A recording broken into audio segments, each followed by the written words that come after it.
A powerful judge humiliates two black twins in court, convinced they're just another pair of entitled troublemakers.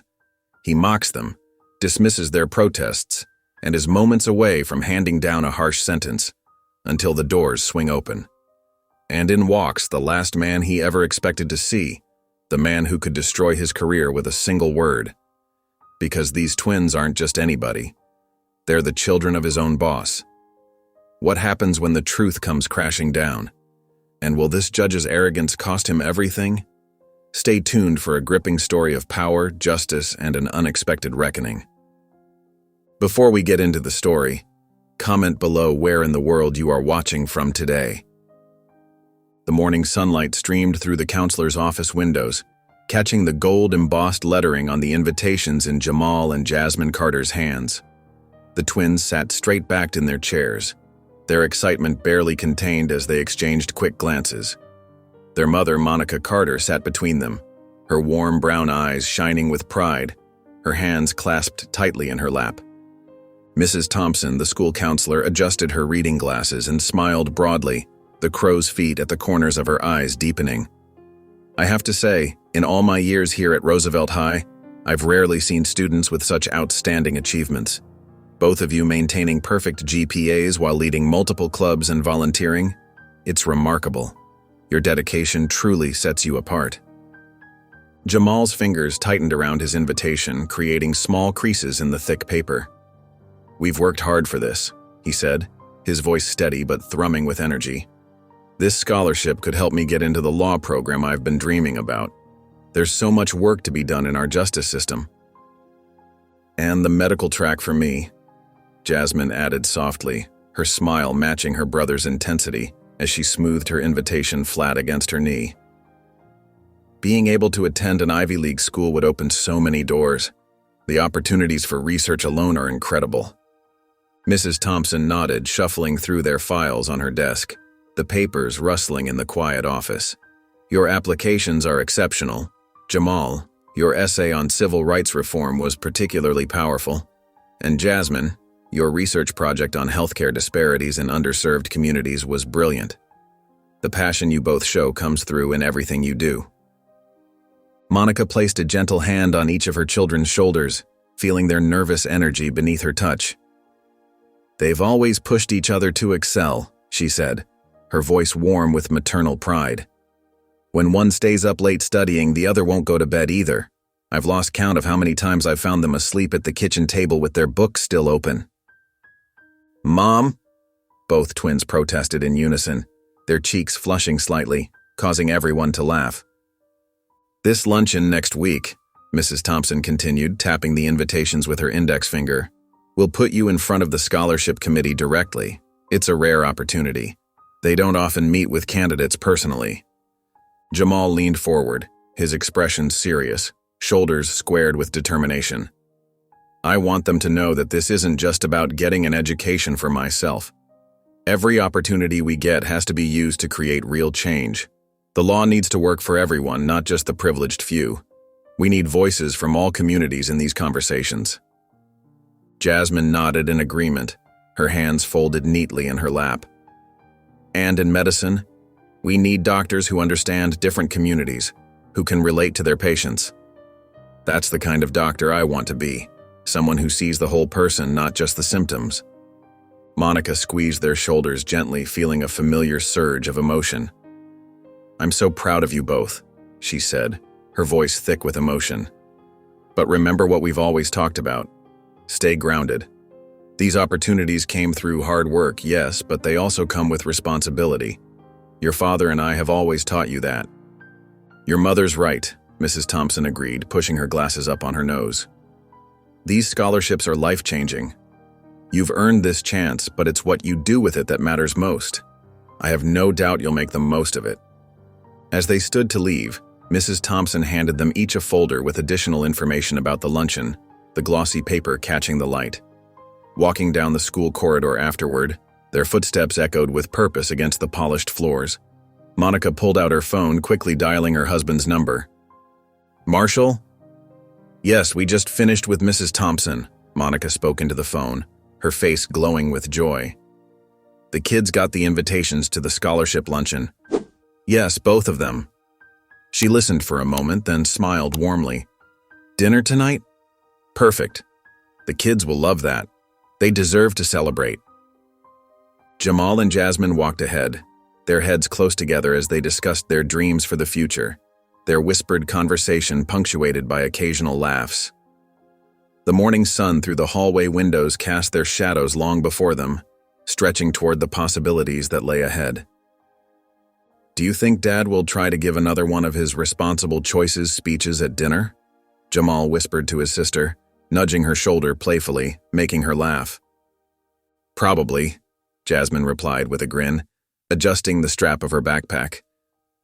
But today I don't even mind. We did it, brother. We really did it. Together like always. Monica watched her children, her heart full of hope and pride, remembering all the moments that had led to this day. These were the moments that made all the late nights helping with homework, all the sacrifices, all the tough conversations about working twice as hard, worth every second. Her children were ready to soar, and she couldn't wait to see how high they would fly. The soft glow of chandeliers bathed the elegant dining room of La Maison, one of the city's most prestigious restaurants. The Carter family sat at a corner table draped with crisp white linen, celebrating the twins' scholarship news. Crystal glasses clinked as a waiter poured sparkling water, the ice cubes tinkling musically. The rich aroma of French cuisine wafted through the air, mingling with the subtle notes of fresh flowers arranged in delicate vases throughout the room. Judge Marshall Carter, distinguished in his tailored navy suit, smiled at his children. I couldn't be prouder of you both, he said, his deep voice carrying the weight of authority, even in tender moments. You've proven that hard work and dedication pay off. His eyes shone with genuine pride as he looked at his twins, seeing in them the culmination of years of guidance and support. Jasmine beamed, smoothing her silk blouse. Thanks, Dad. We couldn't have done it without you and Mom showing us the way. Her fingers nervously played with the napkin in her lap, a habit she'd had since childhood. The waiter returned with their appetizers, perfectly seared scallops for Monica, French onion soup for Marshall, and Caesar salads for the twins. The family fell into comfortable conversation, sharing stories and laughs between bites. The warmth of their familial bond seemed to create an intimate bubble around their table, despite the restaurant's busy atmosphere. During a lull in the conversation, Marshall's expression grew more serious. Speaking of showing the way, he said, setting down his spoon, I need to remind you both about being careful with the Mercedes when you're driving it. His shoulders tensed slightly as he broached the subject. Jasmine playfully rolled her eyes. Dad, we know. We're always careful with your precious car. She exchanged a knowing look with her brother across the table. It's not about the car itself, Marshall explained, his tone measured. It's about how others might perceive you in it. We have to be mindful of how things can be misinterpreted. His fingers drummed lightly on the tablecloth, betraying his discomfort with the topic. Jamal, who had been relatively quiet, set down his fork with a sharp clink. Why should we have to worry about being misinterpreted just because we're black kids in a nice car? That's exactly the kind of thinking that perpetuates the problem. His jaw clenched as he fought to keep his voice steady. Monica placed a gentle hand on her son's arm. Jamal, your father is just trying to protect you.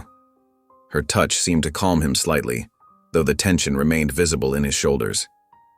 But that's just it, Jamal insisted, his voice rising slightly before he caught himself and lowered it again, conscious of the other diners. We shouldn't need protection from driving a car that our father worked hard to earn. We shouldn't have to constantly think about how others might judge us. Marshall leaned forward, his expression stern but concerned. Son, I understand your frustration, but this is the reality we live in. Being aware of these things isn't accepting them. It's being smart and safe. His words carried the weight of years of personal experience. It's exhausting, Jamal replied, pushing his salad around his plate. Always having to be on guard, always having to prove we belong wherever we go. The lettuce leaves wilted under his restless fork. Jasmine nodded in agreement but tried to lighten the mood. At least we know how to parallel park better than anyone else in school. All that extra practice from being so careful paid off. She offered a small smile that seemed to break through some of the tension. Monica smiled gratefully at her daughter's attempt to ease the situation. Let's focus on celebrating tonight. This is about your achievements and your bright futures. She reached for her water glass, the ice having long since melted. The conversation gradually returned to lighter topics as they enjoyed their main courses. Marshall shared amusing stories from his early days as a lawyer, and Monica talked about her students' latest research projects. Yet there remained an undercurrent of unspoken words between father and son, like a quiet stream beneath frozen ice. As they finished their desserts, a shared plate of crème brûlée and chocolate soufflé, Marshall brought up the subject one final time. Just remember what I said about being aware of your surroundings when you're driving. It's important. His voice was softer now, tinged with both love and worry. The family gathered their things and prepared to leave the restaurant. The evening air was cool and crisp as they stepped outside, the streetlights casting long shadows on the sidewalk. The valet brought their Mercedes around, its sleek black surface reflecting the city lights like a mirror. The night air was crisp as Jamal guided his father's black Mercedes down the quiet suburban streets, the engine purring softly beneath them. Jasmine sat in the passenger seat, still glowing from their celebratory dinner at Antonio's, their favorite Italian restaurant. The leather seats were warm and comfortable, and the twins chatted animatedly about their upcoming scholarship luncheon, where they would both be honored for their academic achievements. Sudden, flashing lights pierced the darkness behind them, painting the interior of the car in alternating red and blue patterns that made Jasmine's heart skip. Jamal's hands tightened on the steering wheel as he carefully pulled over to the side of the road, making sure to signal properly.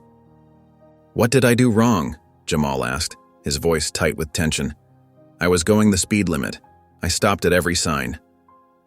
Jasmine's smile faded as she watched two officers approach in the side mirror, their shadows looming larger with each step. "Just stay calm," she whispered, reaching over to squeeze her brother's arm. "We haven't done anything wrong." Officer Daniels appeared at the driver's window, his flashlight beam harsh in Jamal's eyes, making him squint and turn away slightly. "License and registration," he barked, not bothering with any greeting or explanation. "Yes, sir," Jamal replied, reaching slowly and deliberately for his wallet. "May I ask why you pulled us over?" "I'm sure I wasn't speeding." The officer ignored his question, the beam of light sweeping across the car's interior. "This vehicle was reported stolen earlier today. Step out of the car, both of you." "Stolen?" Jasmine's voice cracked with disbelief. "That's impossible. This is our father's car, Judge Marshall Carter's car. We just had dinner with him." Officer Grayson appeared on the passenger side, his hand resting meaningfully on his holster, face stern beneath the brim of his hat. "Out. Now." The twins exchanged worried glances before complying, their movements slow and careful. The night air felt colder now as they stood on the roadside, watching helplessly as Officer Daniels began roughly searching through the glove compartment, tossing papers onto the floor. "Sir, please," Jasmine tried again, her usual composure cracking beneath the weight of the situation. "We can call our father right now. He'll verify everything we're saying." "Hands where we can see them," Officer Daniels snapped, cutting her off with a harsh glare. Jamal's anger bubbled to the surface, his jaw clenching tight. "This is ridiculous. We haven't done anything wrong. You can't just treat us like criminals without cause." "Turn around and put your hands behind your back," Officer Grayson ordered, pulling out his handcuffs with a metallic click that seemed to echo in the quiet street. "What?" No exclamation mark, Jamal protested, his voice rising with indignation. "We have rights. You can't—" Before he could finish, Officer Grayson roughly spun him around, clicking the handcuffs into place with unnecessary force.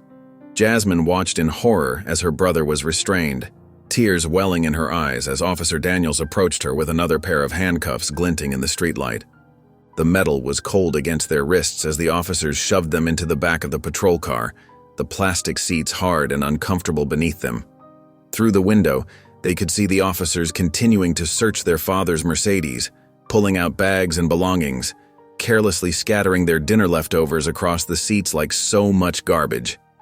Jasmine's shoulders shook as she tried to hold back tears, her college acceptance letter crumpled somewhere in the mess they were making of the car. Jamal's hands trembled, but not from fear, from pure, burning anger at the injustice of it all. They sat in silence as the patrol car's engine roared to life, watching helplessly as they were driven away from their father's car, still sitting abandoned on the side of the road with its doors hanging open. In the harsh interior light of the police car, brother and sister locked eyes, sharing a look of disbelief and dawning understanding. This was exactly what their father had warned them about during countless dinner table conversations, but experiencing it firsthand was something neither of them had been truly prepared for. No amount of careful preparation or privileged upbringing could shield them from this reality. The holding cell's fluorescent lights buzzed overhead, casting harsh shadows across the concrete floor. Jamal and Jasmine sat side by side on a cold metal bench, their shoulders touching, seeking comfort in each other's presence. The scholarship letter that had brought them so much joy earlier that evening was now crumpled in Jasmine's trembling hands, its prestigious letterhead barely visible in the dim light. "This isn't right," Jamal muttered, his voice barely above a whisper. His fingers drummed against his knee, a nervous habit he'd had since childhood. The rhythm matched his racing heartbeat. "They didn't even let us call Dad." Jasmine smoothed out the wrinkled paper, trying to restore some dignity to the prestigious invitation. Her usually steady hands shook slightly as she folded it carefully and tucked it into her pocket. "I know," she said softly, her eyes fixed on the cell floor. The concrete was stained with years of use, telling silent stories of countless others who had sat here before them. Across the holding cell, 3 other inmates lounged on separate benches, shooting occasional glances at the twins. One of them, a man with tattoos covering his arms, snickered. A dragon design curled around his bicep, its mouth open in a perpetual snarl. "Look at these rich kids," he said to his cellmates. "Bet they've never seen the inside of a cell before." His words dripped with mockery. Jamal's jaw clenched, but Jasmine placed a gentle hand on his arm. The touch seemed to ground him, though his eyes still blazed with anger. She could feel the tension in his muscles, coiled like a spring ready to release. The clock on the wall outside the cell ticked away slowly, each minute feeling like an hour, its monotonous sound echoing in the quiet space. "Officer," Jamal called out suddenly, his voice echoing off the concrete walls. Officer Daniels looked up from his desk, his expression bored and dismissive. A half-eaten sandwich sat forgotten beside his stack of papers. "This is racial profiling, and you know it. We were driving our father's car. We have every right—" "Keep it down in there," Officer Daniels barked, not even bothering to look up from his paperwork. His pen scratched against paper with deliberate slowness. Jasmine squeezed her brother's arm tighter. "Jamal, please," she whispered, her breath warm against his ear. "Getting angry won't help us right now." The fluorescent light flickered, making Jasmine blink rapidly. She could feel tears forming but refused to let them fall. The scholarship letter in her pocket felt like it weighed 100 pounds, a cruel reminder of how quickly their perfect evening had turned into a nightmare. The paper's edges pressed against her leg, a constant reminder of what was at stake. Hours passed in uncomfortable silence. The other inmates eventually lost interest in the twins, turning their attention to their own troubles. Jamal's leg bounced up and down, his pent-up energy having nowhere to go in the confined space. His mind raced with thoughts of filing complaints, of exposing the officer's behavior, of fighting back against the system that had put them here. Each passing minute only fueled his determination. Jasmine sat perfectly still, her medical school dreams feeling further away with each passing minute. Her fingers found the scholarship letter again, touching it through her pocket, feeling the creases and wrinkles that now marred its pristine surface. The paper felt like a metaphor for their evening. What had started as something perfect was now damaged and twisted, just like their faith in justice. The twins sat motionless in their shared misery, the harsh reality of their situation weighing heavily on their shoulders. The cell bars cast long shadows across their faces, a physical reminder of their powerlessness in this moment. The metal was cold and unyielding against their backs. Outside, the world continued to move, but inside the holding cell, time seemed to stand still, leaving them trapped in an endless night of uncertainty and unspoken fears. The holding cell's dim fluorescent lights cast sickly shadows across the grimy floor, buzzing intermittently like dying insects. Jamal paced back and forth, his polished dress shoes from dinner now scuffed and dirty, each step leaving faint marks on the concrete. Jasmine sat quietly on the metal bench, her fingers working to smooth out the wrinkles in her scholarship letter. A futile attempt to preserve something beautiful in this ugly place, the paper growing softer with each nervous touch. The air was thick with the smell of unwashed bodies and despair, mixed with the sharp tang of industrial cleaner that did little to mask the underlying stench. Other inmates watched the twins with a mix of curiosity and contempt. Their pristine clothes and obvious discomfort marked them as outsiders, like exotic birds trapped in a cage meant for pigeons. The silk of Jasmine's dinner dress seemed to mock them all, a splash of elegance in a world of orange jumpsuits and desperation. "Would you stop pacing?" Jasmine whispered to her brother, her voice trembling slightly. "You're making me more nervous than I already am." Her hands clutched the letter tighter, the paper crinkling beneath her manicured fingers. Jamal's fists clenched at his sides, his knuckles turning white with suppressed rage. "How can you just sit there? They can't do this to us. We didn't do anything wrong. This is exactly what Dad doesn't want to see." His voice cracked on the last word, betraying the fear beneath his anger. A harsh laugh echoed from the corner. A young man about their age, with hard eyes and a jagged scar above his eyebrow, pushed off the wall, moving with the practiced swagger of someone familiar with the system. "What's wrong, rich boy? You look like you don't belong here." His voice dripped with mockery, drawing knowing chuckles from the other inmates. The fluorescent light caught the crude tattoos on his neck, marking him as someone who'd seen far worse than this night.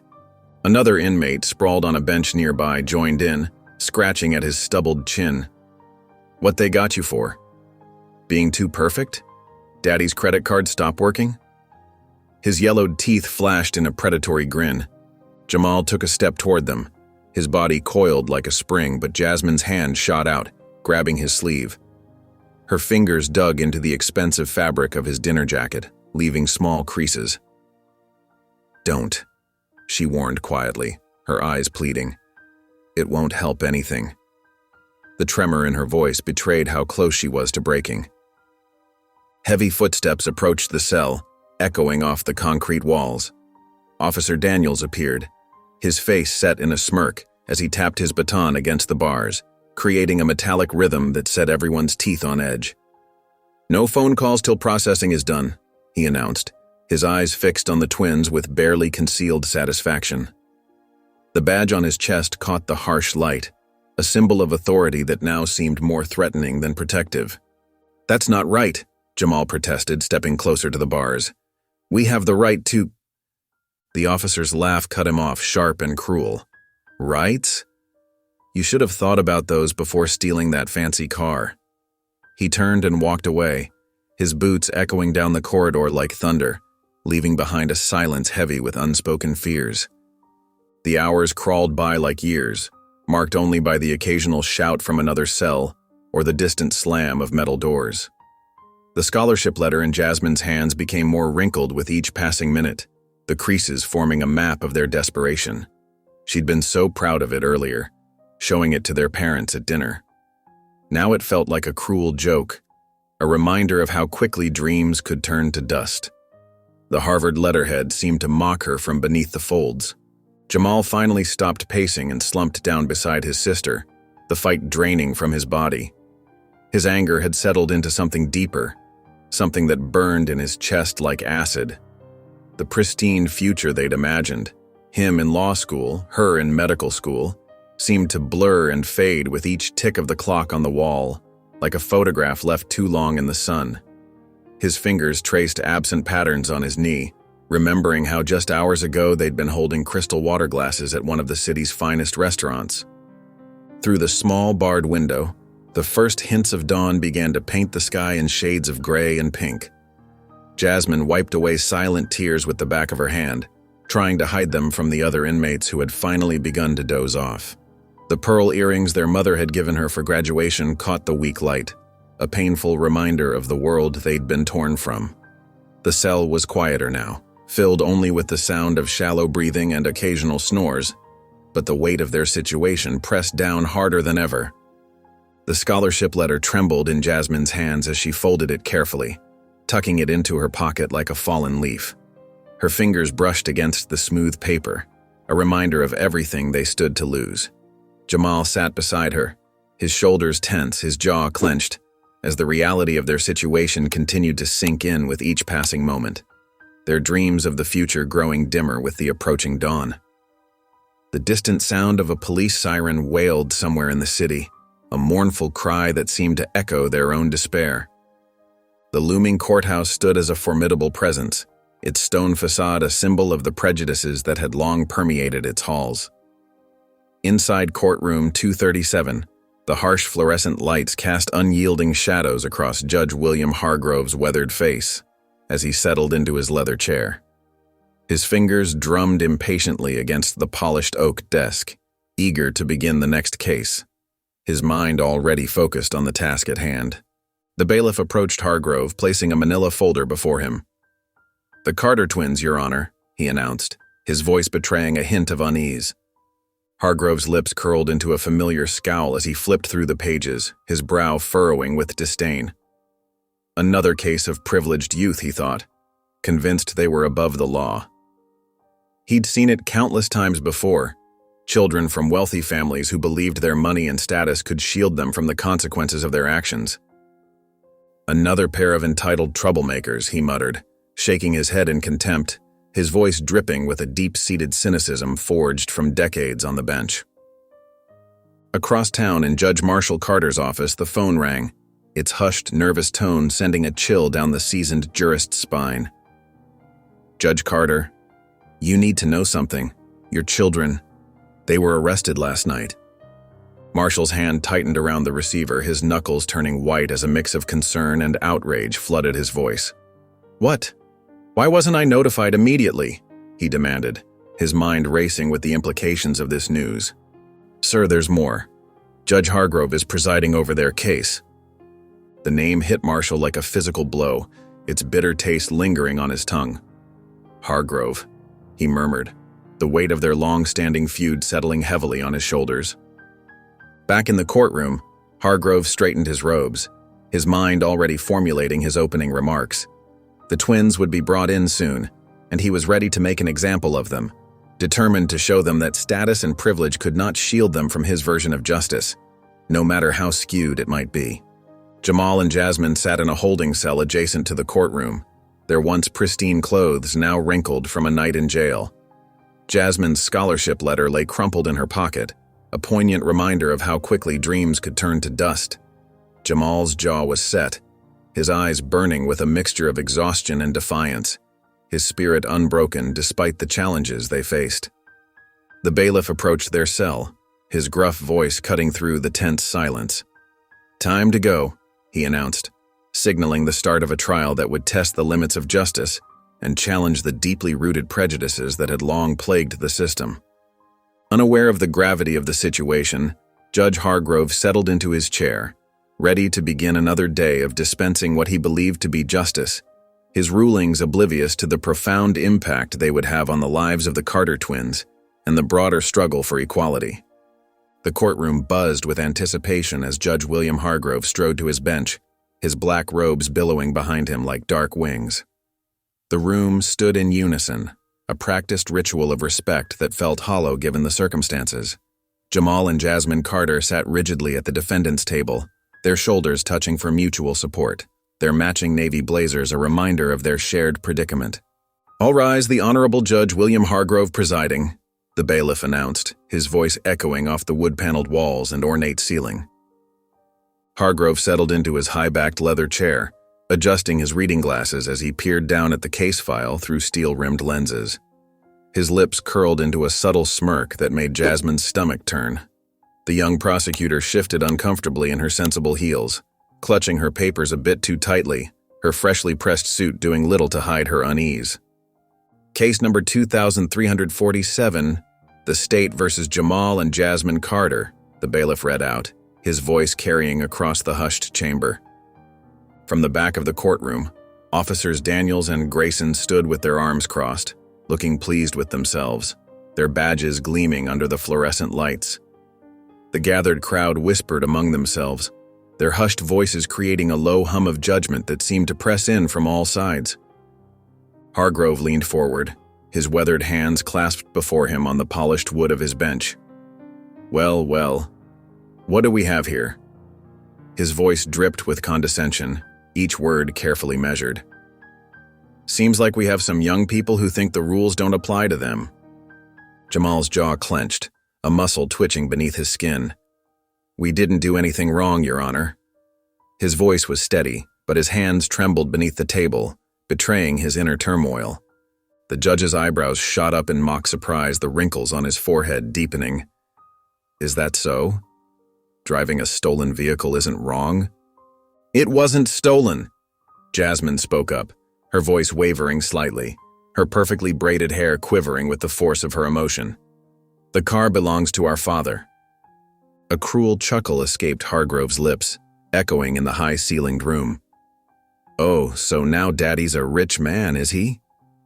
He looked around the courtroom, inviting others to join in his amusement, his authority spreading like a poison.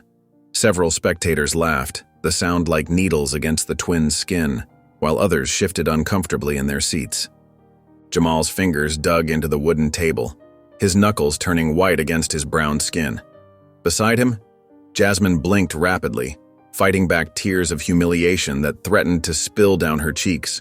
Their dreams of ivy-covered buildings and bright futures seemed to dim with each passing moment in this suffocating chamber. The young prosecutor cleared her throat, shuffling her papers with trembling fingers. Her discomfort was evident in the way she avoided meeting anyone's eyes, but she remained silent, knowing her position didn't afford her the luxury of challenging someone like Hargrove, whose reputation for harsh sentences preceded him. "Let me tell you something," Hargrove continued, settling back in his chair with the confidence of someone who had never had his authority questioned. "I've seen plenty of kids like you come through my courtroom. Think you can get away with anything because of who your parents are, or claim to be." He reached for his gavel, his fingers wrapping around the wooden handle with practiced ease, preparing to deliver his sentence. The heavy wooden doors of the courtroom suddenly swung open with a resounding crack that echoed like a gunshot. A man in an impeccably tailored suit stood in the doorway, his presence commanding immediate attention. The room fell into a shocked silence, the air thick with tension as all eyes turned to the unexpected arrival. Judge Marshall Carter's footsteps echoed through the silent courtroom as he strode down the center aisle. His presence commanded attention. His tailored suit and distinguished bearing spoke volumes. The whispers that had filled the room moments before ceased instantly. A hush fell over the spectators. Hargrove's face paled as recognition dawned. His hands, which had been confidently shuffling papers, froze. The smug expression he'd worn while addressing the twins vanished, replaced by a look of stark surprise. His carefully constructed composure crumbled. "Your Honor," Marshall Carter's voice rang out, clear and controlled, yet laced with quiet fury. "You just humiliated my children." The words hung heavy in the air, a stark accusation. Gasps rippled through the gallery, followed by a flurry of urgent whispers. Several people leaned forward, their eyes darting between the two judges, a palpable tension filling the room. In the defendant's box, Jasmine's fingers tightened on Jamal's arm. Her brother sat straighter, his chin lifted, a newfound strength in his posture. Their father's presence was a shield, a balm to their wounded pride. The shame that had colored their cheeks moments before faded, replaced by a quiet dignity. Officer Daniels and Officer Grayson shifted uncomfortably against the back wall. Their earlier swagger was gone, replaced by stiff postures and averted gazes. They seemed to shrink under the weight of Marshall Carter's righteous anger. The prosecutor meticulously rearranged her papers, her head bowed low, avoiding eye contact. Hargrove's mouth opened and closed, but no words came out. His hands clenched to the edge of his bench, his knuckles bone-white against the dark wood. The authority he'd wielded so carelessly moments before seemed to evaporate under Marshall Carter's unwavering gaze. His carefully constructed facade shattered. Hargrove began, his voice catching. The incomplete word hung in the air, a testament to his sudden, profound shock. He was speechless, his usual glibness abandoned. The twins watched as their father approached the bench, each step measured and deliberate. The same man who had cautioned them about driving his Mercedes now stood as their unwavering defender, his very presence transforming the courtroom's atmosphere.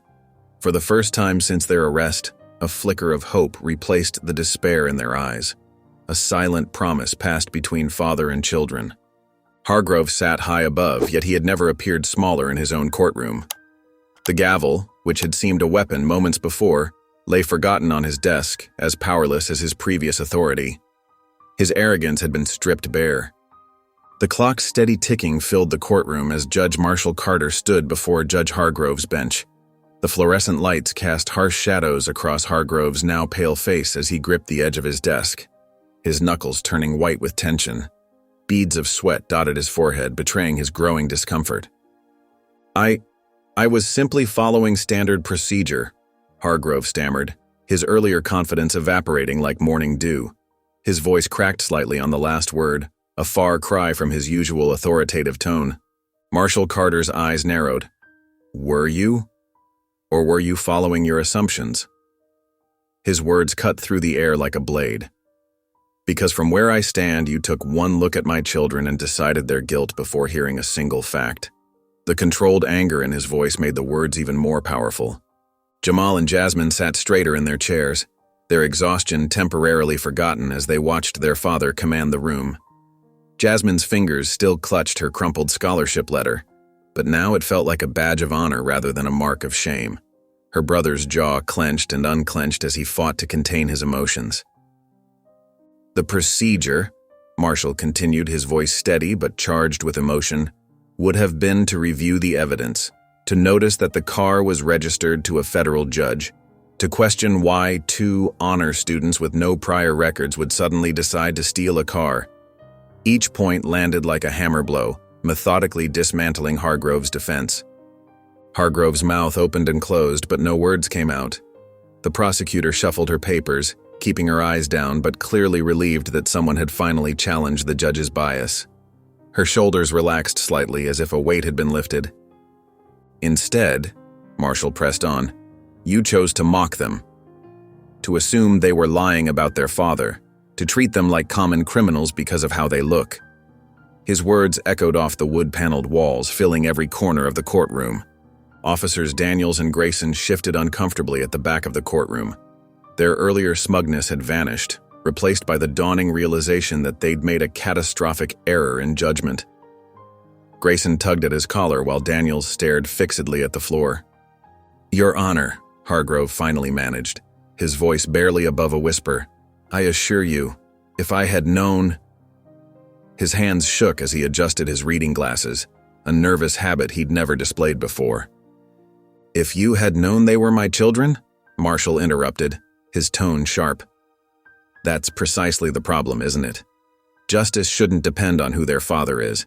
It shouldn't depend on their social status or the color of their skin. It should depend on facts, evidence, and due process." Each word carried the weight of years of similar injustices witnessed and endured. The silence in the courtroom grew heavier with each passing second. Hargrove's hands trembled slightly as he reached for his water glass, nearly knocking it over.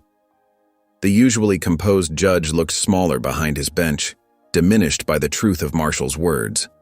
Marshall Carter's words hung in the air, and for the first time in his career, Judge William Hargrove found himself without a response. The weight of his actions, his assumptions, and his prejudices pressed down on him like a physical force. The ticking of the clock seemed to grow louder, marking each moment of his painful self-realization. The Carter family's living room was illuminated only by a single table lamp, casting long shadows across their faces. The familiar space felt different tonight, heavier, colder, like the warmth had been sucked out by the day's events. Jamal's footsteps echoed against the hardwood floor as he paced back and forth, his shoulders tense with barely contained rage. Each step seemed to carry the weight of accumulated injustices. Jasmine sat perfectly still on the leather couch, her arms wrapped tightly around herself as if trying to hold something together that was threatening to break apart. her usually bright eyes now dim with disappointment. Judge Marshall Carter stood by the fireplace, his usual commanding presence diminished by the weight of the evening's events. His fingers traced the mantel absently, searching for stability in the familiar texture. Monica perched on the armchair, her eyes following her husband's movements with concern, her hands clasped tightly in her lap. The silence shattered when Jamal's fist suddenly connected with the wall. The thud made everyone jump, the sound like a gunshot in the quiet room. "What's the point?" he demanded, his voice raw with emotion, cracking slightly on the last word. "What's the point of working twice as hard if people like Hargrove will always see us as criminals?" His hand trembled as he pulled it away from the wall, leaving a small dent in the pristine paint. A few flakes of white drifted to the floor like snow. Jasmine's voice came out barely above a whisper, but in the quiet room, everyone heard her clearly. Her words carried the weight of shattered illusions. Maybe Dad's wrong. Maybe people like Hargrove don't change. Marshall Carter's spine stiffened at his daughter's words, as if physically struck.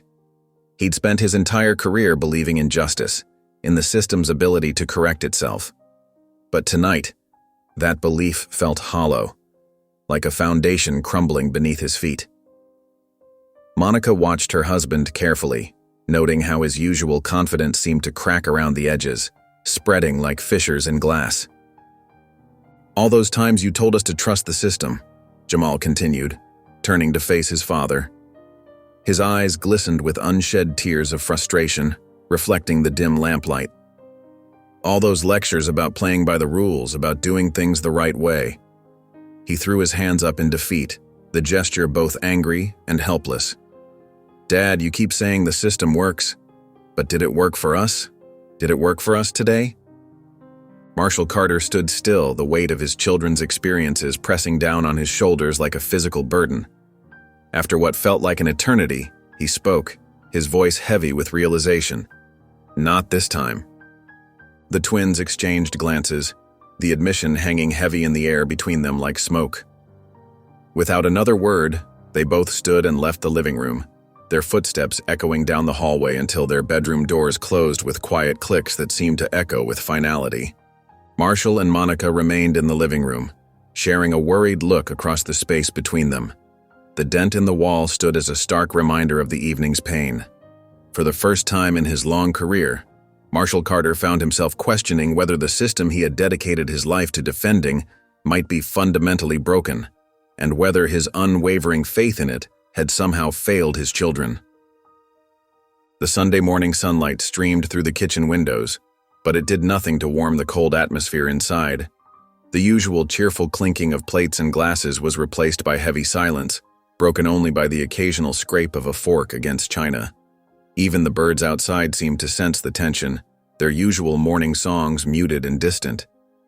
Jamal pushed his eggs around his plate, his jaw clenched tight. The memories of the holding cell were still fresh, making his stomach turn at the thought of food. The feel of cold metal handcuffs still ghosted around his wrists. Across from him, Jasmine sat with perfect posture, but her eyes remained fixed on her untouched breakfast. Her fingers absently traced the edge of her water glass, around and around, the repetitive motion betraying her anxiety. Judge Marshall Carter cleared his throat, the sound startlingly loud in the quiet room. His newspaper lay forgotten beside his plate, his coffee growing cold, the steam no longer rising from the dark liquid. Monica moved between them all like a gentle breeze, refilling glasses and offering more toast, trying to maintain some semblance of normalcy. Her movements were careful, deliberate, as if she feared any sudden gesture might shatter the fragile peace. Marshall set his fork down with a deliberate click. "This isn't over." His words carried the weight of a promise. A harsh laugh escaped Jamal's throat. "What are you going to do, Dad? Talk Hargrove into suddenly caring?" His voice dripped with bitter sarcasm, each word sharp enough to cut. "Jamal, that's enough." Monica's gentle rebuke cut through the tension, but Jasmine finally lifted her head, her eyes reflecting a mix of fear and determination. "Mom, what if he's right?" Her voice was soft but clear, trembling slightly. "What if this is just how things are?"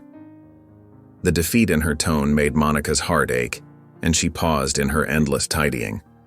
Marshall's expression hardened, his shoulders squaring. "Then we change things. We don't sit back and let them win." The words carried the weight of his years on the bench, of all the battles he'd fought and won, and some he'd lost.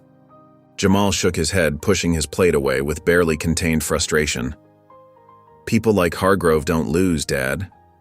The words hung heavy in the air, a challenge and an accusation rolled into one, laden with the weight of recent experience. Monica reached across the table, placing her hand gently over her husband's. Her touch was soft, but her eyes were worried, lines of concern etched around them. "Going after a sitting judge isn't easy. Be careful." Her words carried both warning and support. The silence that followed was deafening. Marshall pushed back from the table, his chair scraping against the floor like a harsh whisper. Without another word, he stood and walked toward his office, his footsteps echoing down the hallway, each one a reminder of the distance growing between him and his children. Jamal and Jasmine exchanged a look across the table, a silent conversation passing between them, the kind only twins could understand. The twins who had once believed so strongly in their father's vision of justice now found themselves questioning everything they'd been taught to believe in, their faith in the system crumbling like the uneaten toast on their plates. The mahogany-paneled study of the Hargrove estate sat in shadows, lit only by a single desk lamp that cast long, wavering shadows across the walls. Judge William Hargrove paced back and forth, his footsteps muffled by the thick Persian rug that had graced this floor for 3 generations. His face was flushed with anger, his usual composed demeanor completely shattered, hands clenching and unclenching at his sides. Outside in the hallway, Ryan Hargrove pressed himself against the wall, listening to his grandfather's angry muttering. The wood paneling felt cool against his back as he stood there, heart pounding. He'd never heard his grandfather like this before. The man he'd always looked up to, who taught him about justice and fairness, who had always seemed as solid and unchangeable as a mountain, sounded nothing like himself. "The nerve of that man," Hargrove spat, shuffling papers on his desk with trembling hands. "Marshall Carter thinks he can waltz into my courtroom and challenge my authority?" He slammed a hand down on the polished wood, making the lamp rattle. 30 years on the bench and he dares to question my judgment? After everything I've done for this community? Ryan's stomach twisted into knots. He'd heard about what happened in the courtroom from his friend who worked as an intern at the courthouse. The story had spread like wildfire through the building's marble halls. How Judge Hargrove had humiliated 2 straight-A students, treating them like criminals without cause, making assumptions that had left the whole courtroom uncomfortable. Taking a deep breath to steady his nerves, Ryan stepped into the study. "Grandpa?" Hargrove looked up, his expression softening slightly at the sight of his grandson, though the anger still simmered beneath the surface. "Ryan, what are you doing here so late?" "I heard about what happened yesterday." Ryan's voice was quiet but steady, his hands tucked into his pockets to hide their slight tremor. "With the Carter twins." Hargrove's face hardened again, jaw clenching visibly. "That's nothing for you to worry about. Adult matters." "Did you really humiliate those kids just because they were black?" The question hung in the air like a thundercloud, heavy and threatening. Hargrove's face reddened further, a vein pulsing at his temple. "You don't understand how the world works, Ryan. There are protocols, procedures, things you can't possibly comprehend at your age." "No." Ryan's voice shook slightly, but he stood his ground, drawing himself up to his full height. "I understand perfectly. You judged them before they even opened their mouths, before you knew anything about them." "It wasn't about race," Hargrove protested, but his voice lacked conviction, wavering slightly. "I was following standard procedure for suspicious circumstances." "So if I got pulled over in Dad's car," Ryan interrupted, taking a step closer, his young face set with determination, "would you assume I stole it?" The words hit Hargrove like a physical blow, draining the color from his face. He opened his mouth to respond, but no words came out. For the first time in years, perhaps decades, doubt crept into his eyes, replacing the certainty that had always lived there. Ryan waited, watching his grandfather struggle with the question, seeing the proud man he'd always known suddenly look lost and uncertain. The silence stretched between them, heavy with unspoken truths and uncomfortable realizations. Finally, Ryan turned and walked out of the study, his footsteps echoing in the hallway, leaving his grandfather standing alone in the lamplight, the certainty of his convictions crumbling around him like a castle made of sand. The afternoon sun filtered through Ryan Hargrove's bedroom window as he sat at his desk, phone in hand. His fingers hovered over the keyboard, trembling slightly. The words seemed both too simple and too heavy. "Hey, we need to talk." Sweat beaded on his forehead despite the cool air from his ceiling fan. He deleted the message 3 times before writing it again. Each time, the same doubt crept in. What right did he have to reach out to them?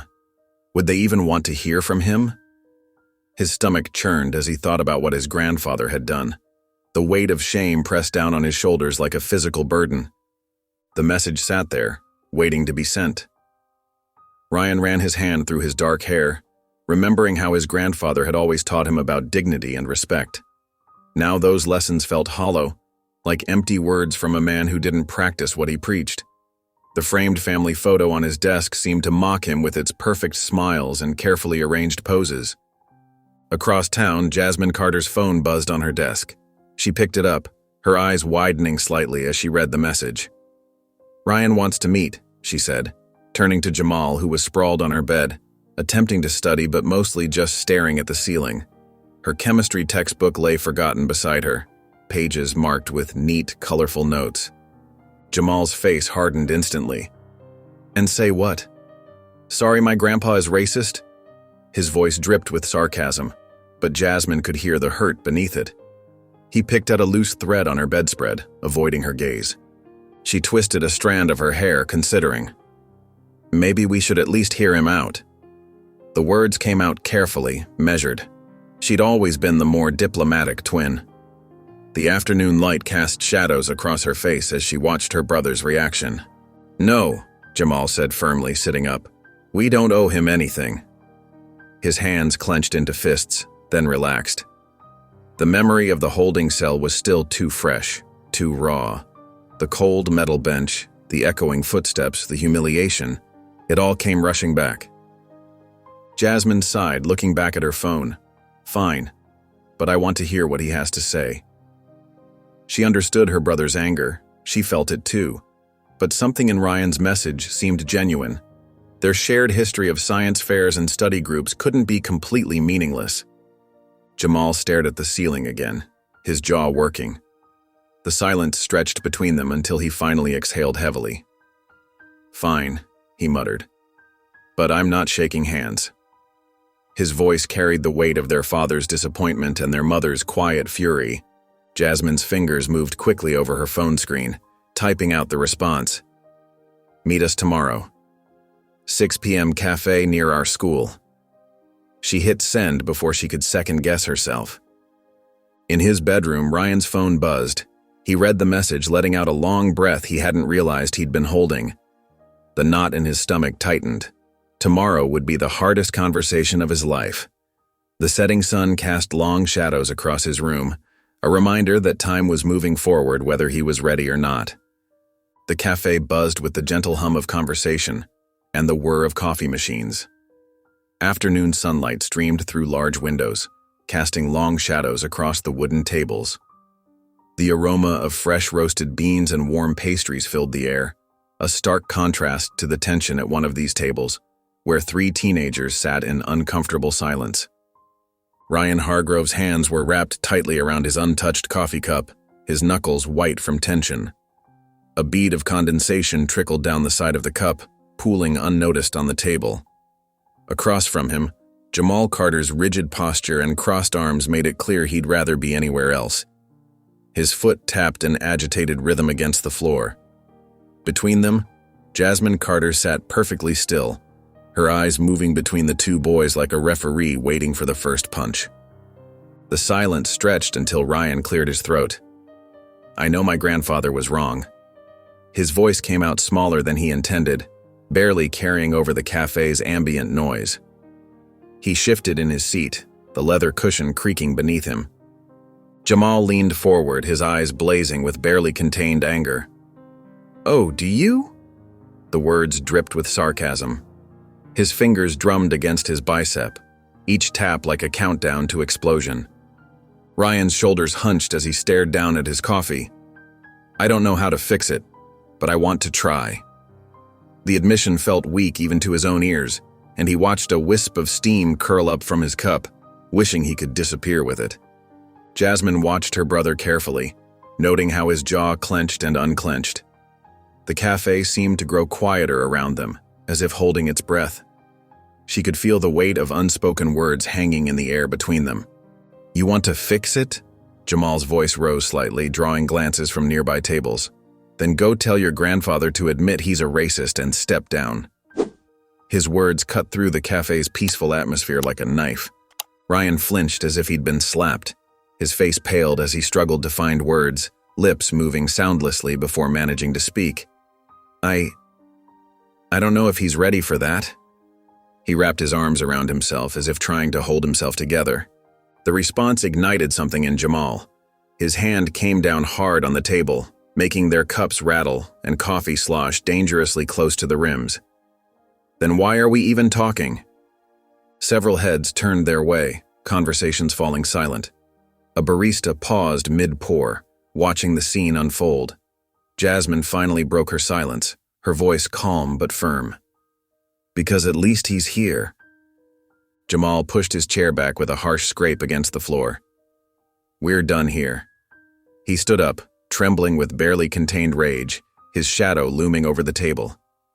Jasmine remained seated, her eyes fixed on Ryan's dejected form. The boy who had always carried himself with the confidence of his family name now looked lost and small, like a child who'd just discovered the world wasn't as simple as he'd been taught. As Jamal stormed toward the door, Jasmine leaned across the table. "Prove him wrong," she said quietly, her words carrying both a challenge and a thread of hope.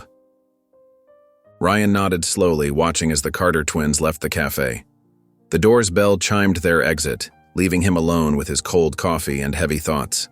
The afternoon sun continued to stream through the windows, indifferent to the weight of the moment that had just passed.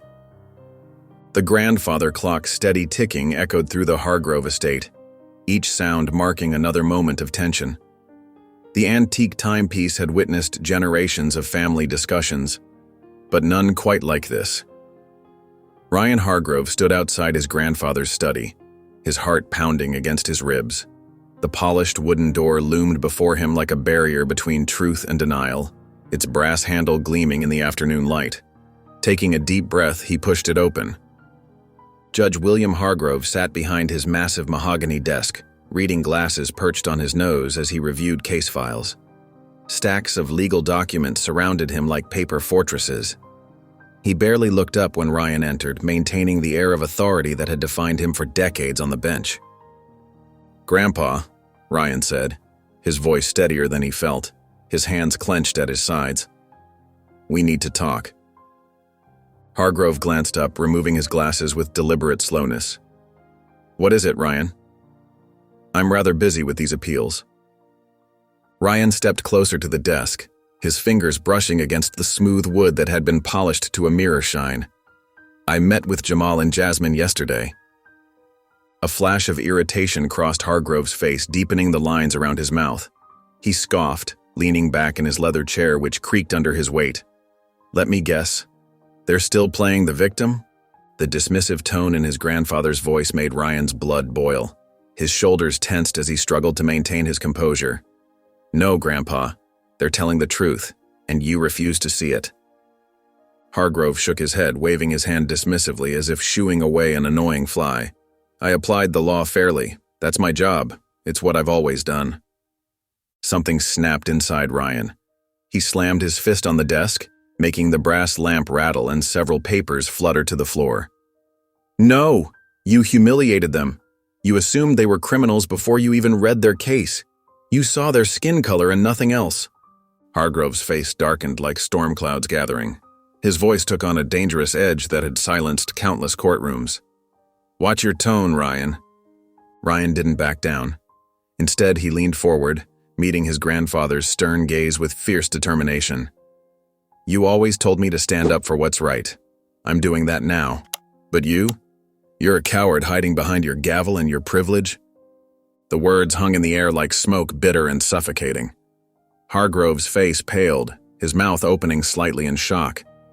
He'd never heard such defiance from his grandson, never seen such disappointment in those young eyes that usually looked at him with admiration.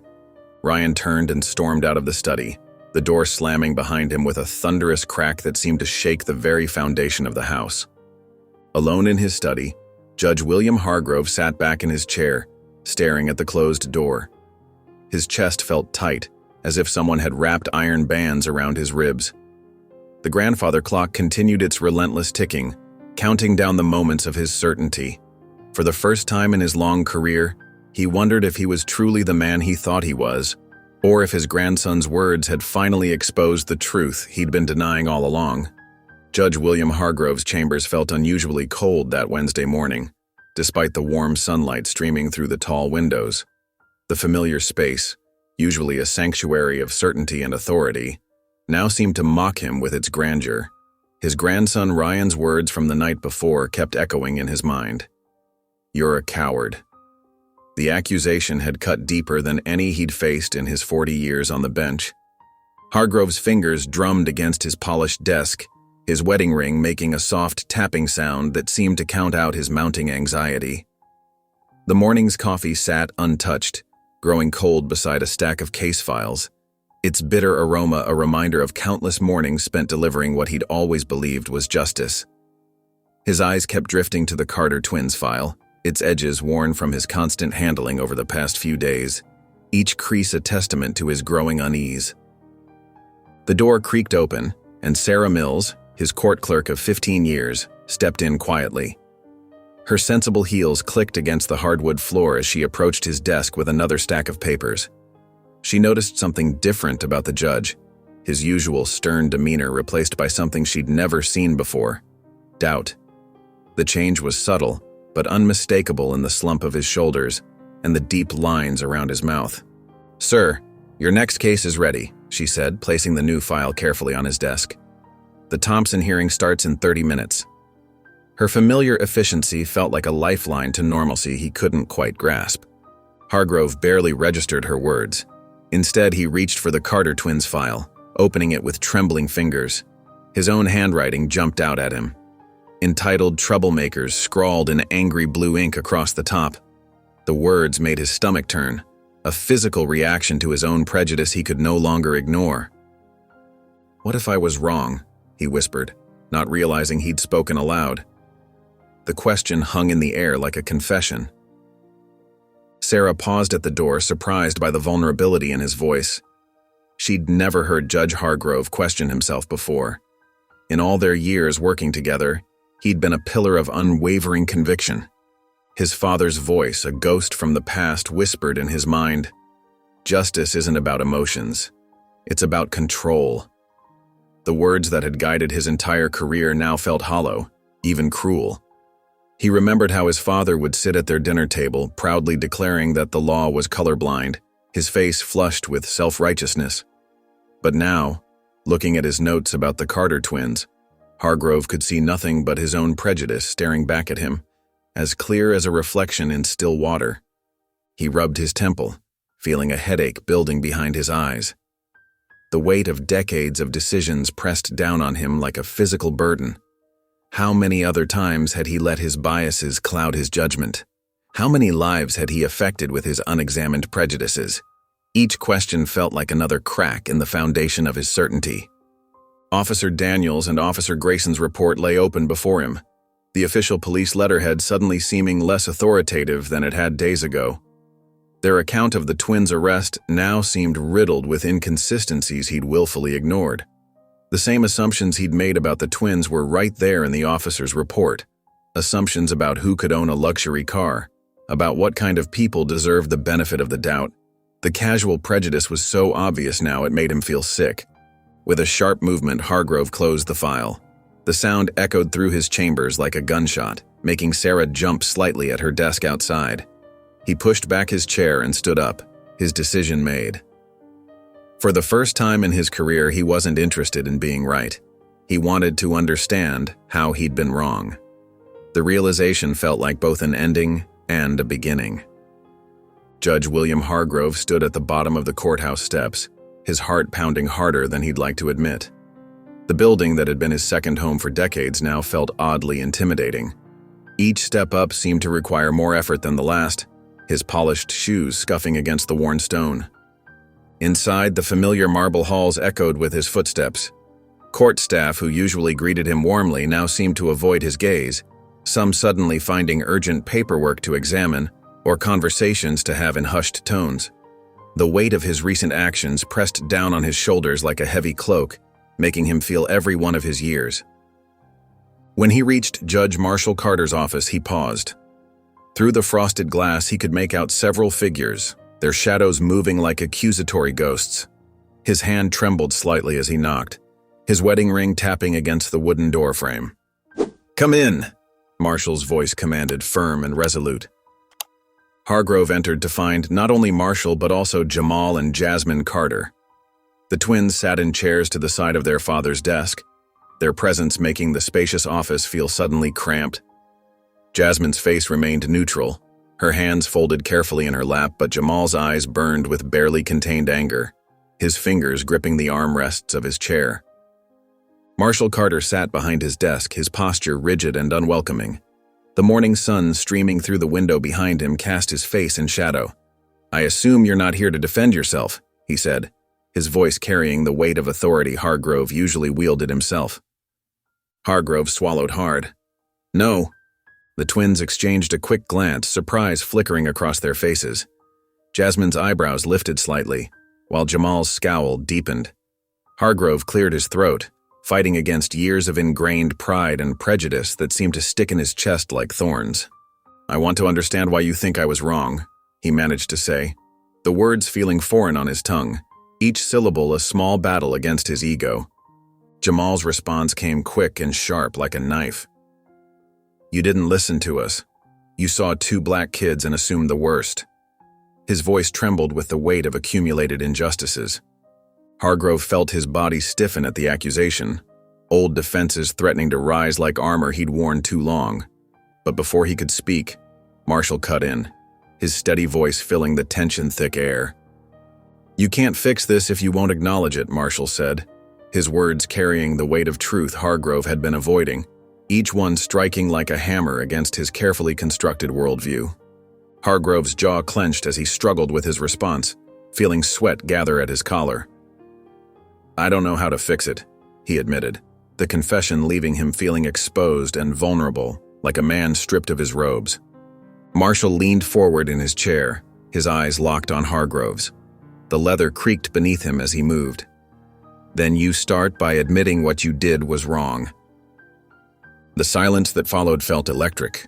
Hargrove stood there, a man who had never apologized for his judgments, facing the moment of truth. His mouth went dry as decades of certainty crumbled around him, leaving him standing in the rubble of his own making. Judge William Hargrove sat in his dimly lit study, surrounded by towering shelves of law books that had been his constant companions for decades. The leather-bound volumes that usually brought him comfort now seemed to mock him with their presence, each spine a silent witness to the countless judgments he'd handed down. His desk lamp cast a warm glow across scattered papers, but he couldn't focus on any of them, his mind too clouded with doubt and regret. His fingers traced the edge of an old photograph, himself on the day of his first appointment to the bench. Young, proud, absolutely certain of his place in the world. The smile in the picture now seemed arrogant, the posture too stiff, a reminder of how sure he'd been about everything back then. He barely recognized that version of himself anymore. "What have I done?" he whispered to the empty room, his voice catching slightly. The words hung heavy in the air, echoing the weight of decades of decisions made with unwavering but misguided conviction. A floorboard creaked, and Hargrove looked up to see Ryan standing in the doorway. His grandson's presence made him feel even more vulnerable, like a man stripped of his armor.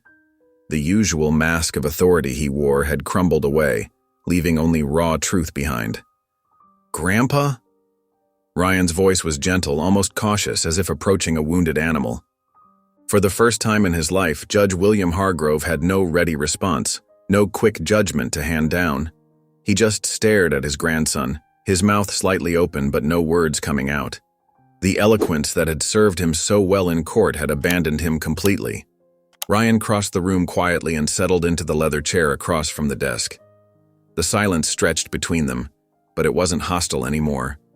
Instead, it felt like the quiet before a storm breaks, full of potential and inevitable change. "You don't have to fix everything at once," Ryan said softly, his eyes full of understanding. "But you need to start somewhere." Hargrove's hands trembled slightly as he set down the photograph. "What do I do?" His voice came out hoarse, uncertain, so different from his usual commanding tone. The question felt foreign on his tongue, an admission of vulnerability he'd never allowed himself before. Ryan reached for his phone, his movements deliberate and calm. "Tomorrow morning, you're going to say it publicly." Hargrove's fingers gripped the edge of his desk until his knuckles turned white. The weight of what lay ahead pressed down on him, making it hard to breathe. Everything he'd built, every certainty he'd clung to, was about to change. And for the first time in his life, he knew it needed to. The path ahead was terrifying, but staying the same was no longer an option. The courtroom buzzed with whispered conversations and the rustle of papers, creating a low hum of anticipation. Morning light streamed through tall windows, casting long shadows across the polished wooden floors and illuminating dancing dust motes in the air. Every seat was filled, and people lined the walls shoulder to shoulder, their eyes fixed on the empty podium at the front. The tension in the room was almost tangible.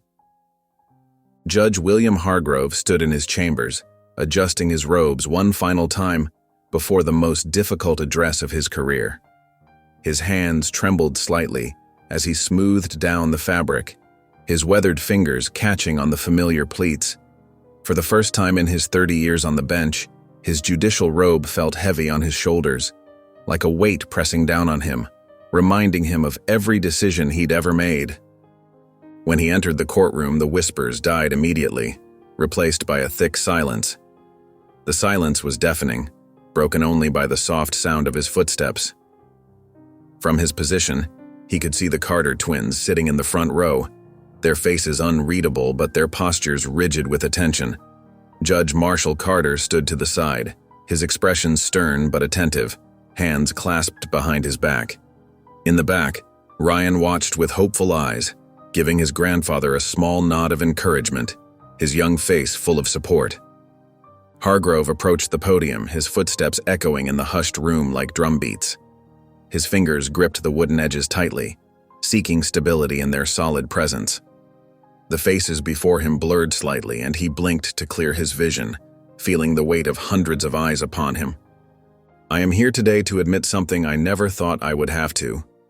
His voice carried through the room, stronger than he felt inside, though his heart hammered against his ribs. The gathered crowd stirred, and several reporters leaned forward in their seats, pens poised expectantly. Hargrove paused, swallowing hard against the tightness in his throat. "I was wrong."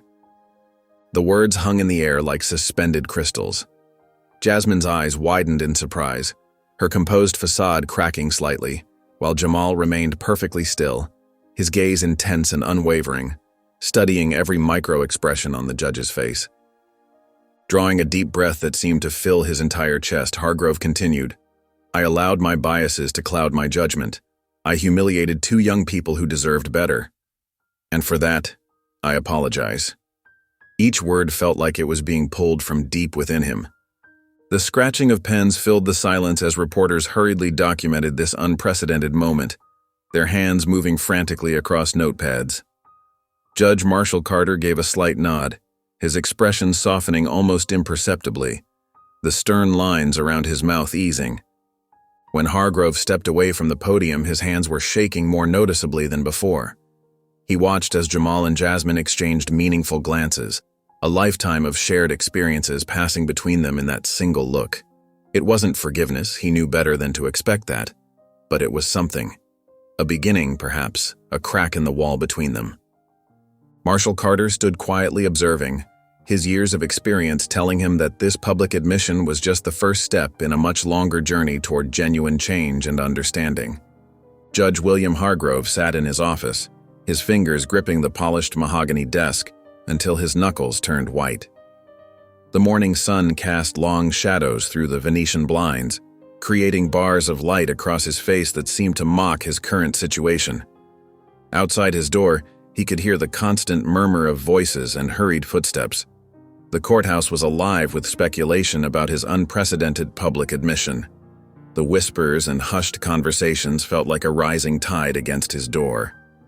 A newspaper lay open on his desk, its bold headline screaming, "Judge admits bias, legal community in shock." The black letters seemed to burn into his retinas. He hadn't slept much last night, the weight of his decision pressing heavily on his conscience. Every time he'd closed his eyes, faces from past cases had floated through his mind. Ryan stood by the window, watching the crowd of reporters gathering outside like vultures circling their prey. His presence gave Hargrove strength, even as doubt gnawed at his insides. The young man's unwavering support meant more than any legal victory ever had. In his grandson's steady gaze, he found the courage to face what was coming. The sharp rap of knuckles against his door made both men turn. Judge Marshall Carter stood in the doorway, his expression unreadable, his shoulders squared with purpose. He stepped inside without waiting for an invitation, closing the door behind him with a soft but decisive click. "You did something unheard of yesterday," Marshall said, his voice steady and measured, each word carefully chosen.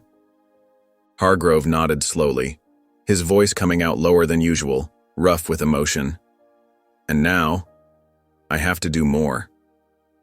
His hands trembled slightly as he pulled out a thick manila folder from his desk drawer. The folder was stuffed with case files, post-it notes sticking out at odd angles, each one marking a decision he now questioned. Ryan watched the exchange silently from his position by the window, pride and concern battling in his expression. He knew what these files meant, hours of his grandfather's late-night soul-searching, reviewing years of decisions. He'd witnessed the sleepless nights, the muttered self-recriminations, the slow dawning of understanding. "I'm reopening every case where I might have let my assumptions influence my decision," Hargrove explained, spreading some of the files across his desk. Each one represented a life affected by his biases, a person who might have received unfair treatment in his courtroom. The stack seemed to grow taller with each passing moment. Marshall Carter studied him for a long moment, his expression thoughtful. Finally, he spoke, "Then I hope you're ready for the fallout." His tone carried both warning and respect. The words hung heavy in the air, thick with implications. Hargrove reached for his phone, his movement deliberate and purposeful. He dialed a number he never thought he'd need to use, his voice steady despite his racing heart. This was the point of no return. "I need an emergency meeting with the Judicial Oversight Committee," he said into the receiver, knowing that with these words, he was changing not just his own future, but potentially the lives of countless others. The afternoon sun beat down mercilessly on the courthouse steps as a sea of reporters jostled for position, their elbows sharp and determined. Camera flashes created a strobe-like effect that made passersby squint and shield their eyes, and microphones jutted into the air like reaching hands, desperate to catch every word. The media circus was in full swing, with reporters from every major network crowding the scene, their voices creating a constant buzz of excitement and speculation. "Breaking news from the Jefferson County Courthouse," a blonde reporter shouted into her microphone, fighting to be heard over the crowd's persistent murmur. Her perfectly styled hair whipped in the wind as she steadied herself against the surge of bodies. Judge William Hargrove's shocking admission of racial bias continues to send shockwaves through the legal community. In the Carter family living room, Jamal slouched on the couch, his expression darkening as he watched the coverage. His fingers drummed an agitated rhythm against the armrest.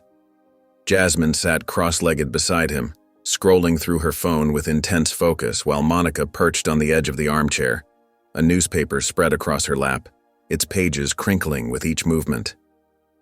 "This is ridiculous," Jamal muttered, gesturing at the TV with barely contained anger. "They're acting like he's some kind of hero for admitting what he did. as if confessing makes everything okay. On screen, a legal analyst in a crisp charcoal suit spoke earnestly to the camera, his carefully chosen words carrying weight. This is unprecedented in our judicial system. A sitting judge voluntarily admitting to racial bias and promising to review past cases. We're in uncharted territory here. Jasmine looked up from her phone, her brow furrowed in concentration. Some people are calling for him to step down. There's a whole hashtag trending. The comments are pretty heated on both sides. Monica smoothed the newspaper on her lap for the third time, her eyes scanning the bold headlines. Her wedding ring caught the light as her hands moved across the paper. The question is, does he really mean it? Or is he just trying to save face? It's not always easy to tell genuine remorse from damage control. The TV anchor's authoritative voice cut through their conversation. Judge Hargrove has announced he will be reviewing past rulings for racial bias. Legal experts are divided. Should he remain in power or should he resign? The debate continues to intensify. Split-screen footage showed various legal experts debating the issue, their faces animated with conviction. One argued for immediate resignation, his tie slightly askew as he gestured emphatically, while another praised Hargrove's courage in confronting his biases, her calm demeanor a stark contrast. Jamal ran his hands over his face in frustration, letting out a heavy sigh. If he truly wants to make a change, stepping down would be the first step. Actions speak louder than words. Jasmine turned to look at her brother, her voice softer than usual, tinged with thoughtfulness. Or maybe real change happens from the inside. Sometimes staying and fixing things is harder than walking away. They both fell silent as the screen cut to footage of an upcoming judicial hearing. The caption below read, "Judge Hargrove's career hangs in balance. Hearing scheduled." The blue glow of the television cast shadows across their faces as they watched, each lost in their own thoughts about what justice really meant and how best to achieve it. The Sunday morning light streamed through the kitchen windows, casting warm patches across the scattered papers on the table. Jamal and Jasmine sat side by side, methodically working through their scholarship paperwork. The forms that had once filled them with pure joy now carried a weight of experience they hadn't expected. Each checkbox and signature line seemed to hold echoes of their recent encounters with injustice. Monica stood nearby, coffee mug in hand, watching her children with a mixture of pride and concern. She noticed how Jamal's jaw would tighten occasionally as he wrote, how Jasmine's normally steady hand sometimes hesitated over the pages. The steam from her coffee curled upward, matching the spiral of worry in her chest. "Don't forget to include your community service hours," Monica reminded them gently. "Every detail matters." She knew these scholarships could be their stepping stones to something greater, a chance to effect real change. The familiar sound of Marshall's footsteps drew their attention. He entered the kitchen, his weekend casual attire, a soft blue polo shirt and khakis, a stark contrast to his usual judicial robes, and set his briefcase down with purpose. The leather case made a soft thud against the hardwood floor. "Hargrove is scheduled to testify before the ethics board tomorrow," he announced, his voice steady but weighted with significance. His fingers drummed once against the briefcase's worn handle. Jamal didn't lift his eyes from his paperwork. And the single word carried years of skepticism, heavy with memories of disappointments. Marshall pulled out a chair and sat down, folding his hands on the table. And he isn't fighting it. He's taking full responsibility. The morning light caught the silver in his hair as he leaned forward. This made Jasmine look up, her pen pausing mid-sentence. "And what do you think, Dad?"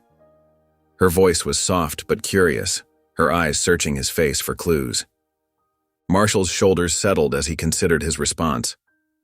"I think I've spent my life believing people can change, but I never thought someone like Hargrove would be tested like this."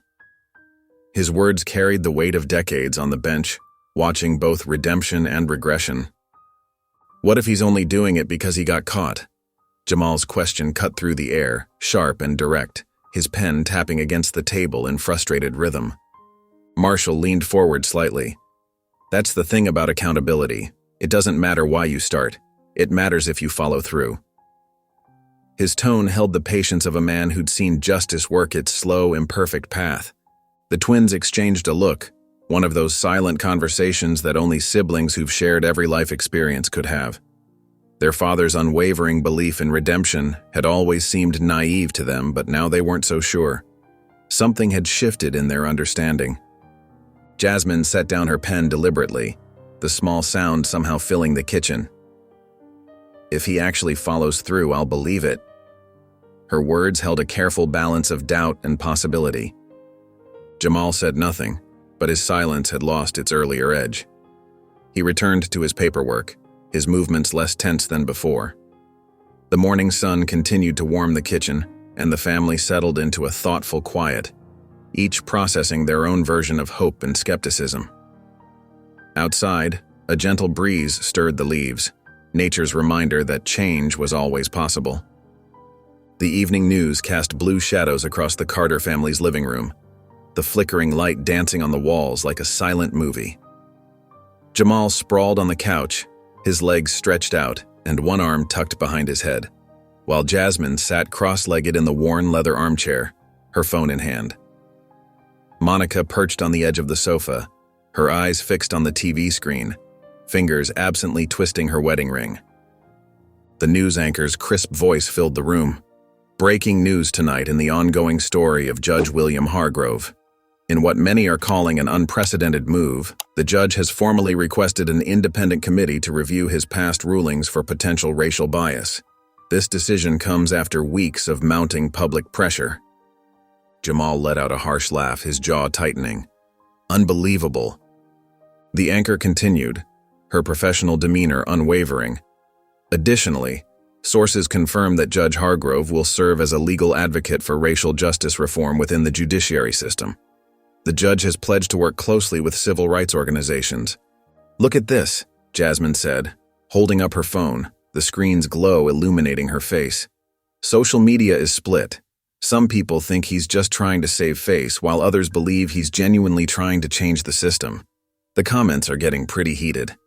Monica glanced toward the doorway where Marshall stood, his shoulder against the frame, still wearing his work suit minus the tie. "What's your take on this?" Marshall crossed his arms, his expression thoughtful, the weight of years in law enforcement evident in his eyes.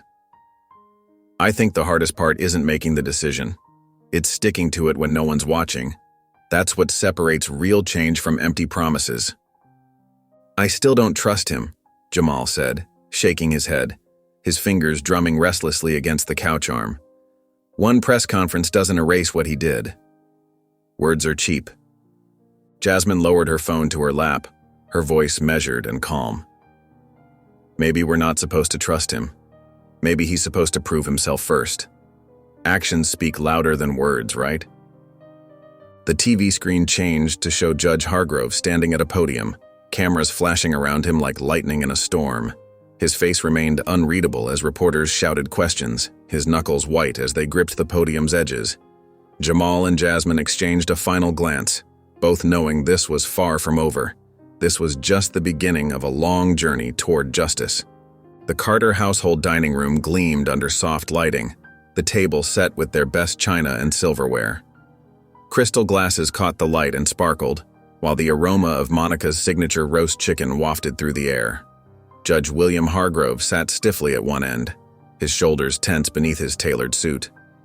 The contrast between his usual courtroom authority and current discomfort was stark, highlighted by the way his fingers fidgeted with his napkin. Jamal kept his arms crossed, barely touching his food. His eyes occasionally darted toward Hargrove, sharp and untrusting, like a guard watching a suspect. Beside him, Jasmine maintained a careful watch, her movements measured and deliberate as she cut her food into precise pieces. Judge Marshall Carter sat strategically between both sides, his presence a calculated buffer, while Monica observed the scene with quiet intensity, ready to intervene if needed. Ryan Hargrove shifted in his seat, his gaze bouncing between his grandfather and the twins. The hope for reconciliation was written clearly across his young face, his expression brightening whenever anyone spoke. The clink of silverware against plates filled the awkward silence. Someone cleared their throat. A glass was set down too firmly, making the water inside ripple.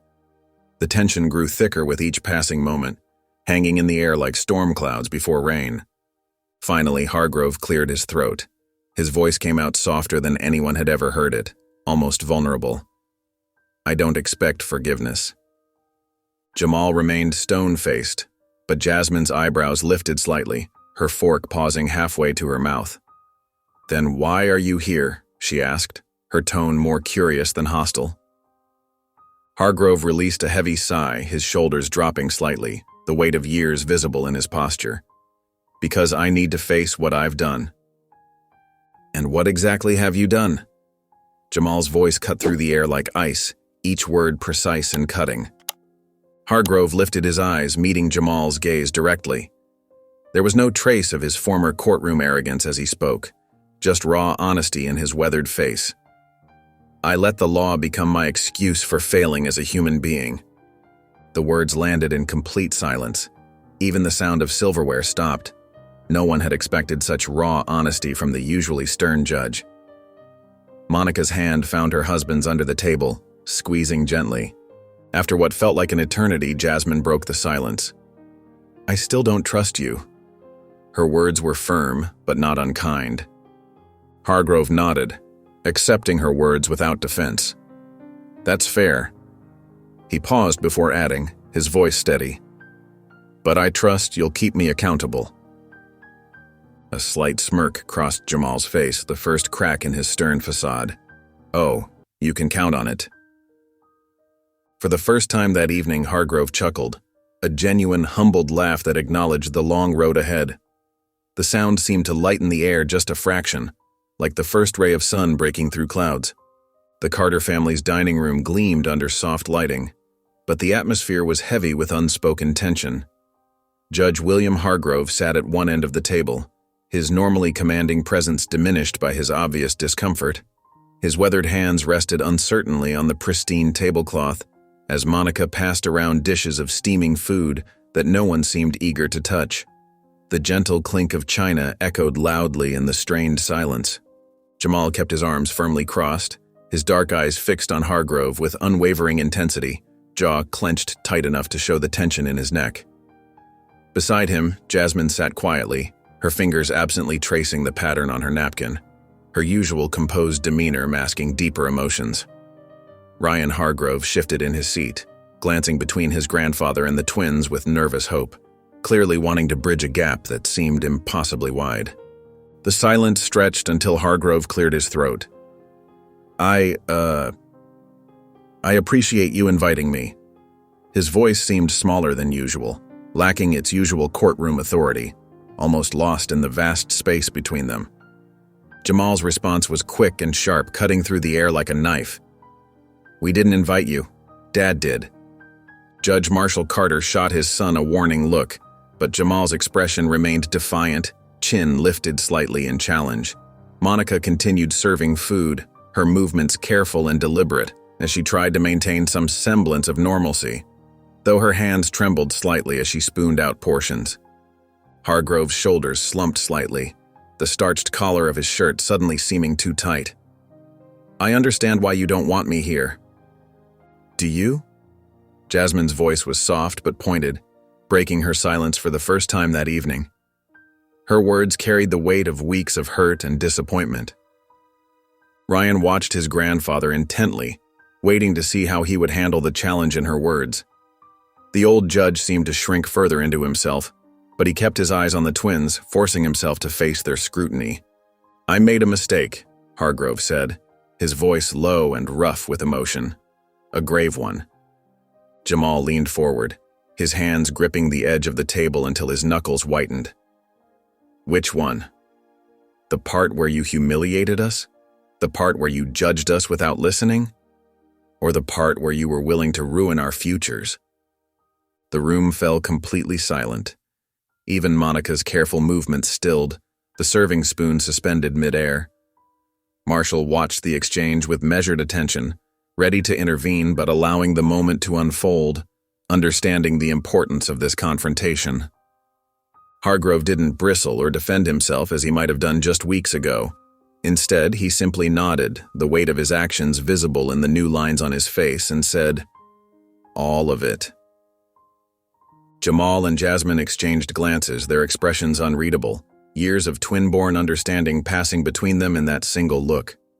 The silence was broken by the soft clink of Hargrove's water glass as he set it down. His shoulders seemed to carry a weight that hadn't been there before, and his usual judicial confidence had vanished entirely. The man who had once commanded his courtroom with unwavering authority now looked almost fragile in the warm dining room light. "I don't expect you to forgive me," he said, his voice rougher than usual, catching slightly on the words. "I don't even know if I deserve it."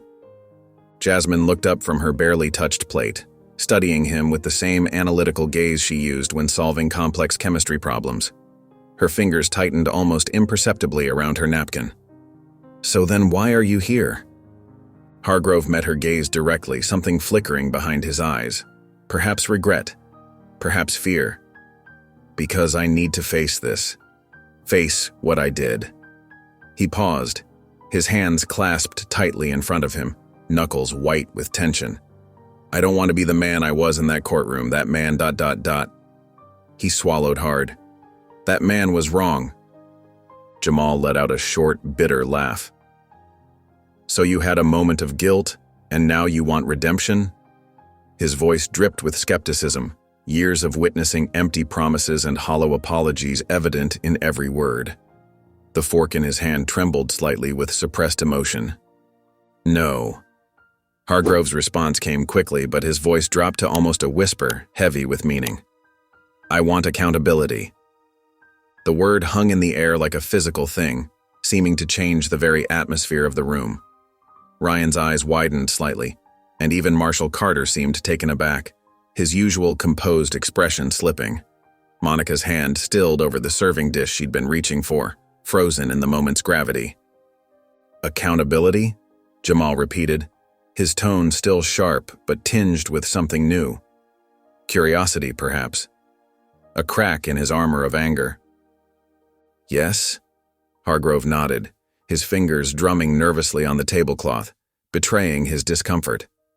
"I need people who won't let me hide from what I did, who won't accept excuses or half measures, who'll—" He took a shaky breath.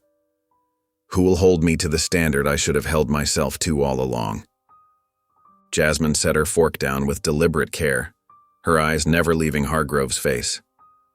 She studied him as if trying to read the truth written in the lines around his eyes, the tension in his jaw, the way his shoulders curved inward with the weight of his confession. Jamal's posture remained rigid, but his expression had shifted subtly. He was listening now, really listening, even if his doubt hadn't fully dissolved. The conversation wasn't easy. Every word seemed to carry the weight of past prejudices and present pain, decades of systemic injustice compressed into single syllables. But for the first time since that day in the courtroom, there was something real in the exchange, something honest, something that might, just might, lead to change. The silence was broken by Jamal's direct challenge. His eyes locked onto Hargrove, unflinching and demanding truth. The tension in his jaw showed he wouldn't back down this time. "You think because you're admitting fault now it erases everything?" Jamal's words cut through the air like a knife. His fingers gripped the edge of the table, knuckles whitening with barely contained emotion. Hargrove set his fork down carefully, his movements deliberate. The silver utensil made a soft click against the fine china. "Number. But I need to understand why I thought the way I did." Jasmine leaned forward slightly, her analytical mind working. Her eyes narrowed thoughtfully as she studied the judge's face. "You were raised that way, weren't you?" Hargrove's hand trembled slightly as he reached for his water glass. He took a small sip, then set it down with a soft clink. The crystal caught the light, throwing tiny rainbows across the tablecloth. "My father was a judge too. He taught me the law was about control, that justice was colorblind." His voice grew quieter, almost ashamed. "But I see now that isn't true." The admission hung heavy in the air.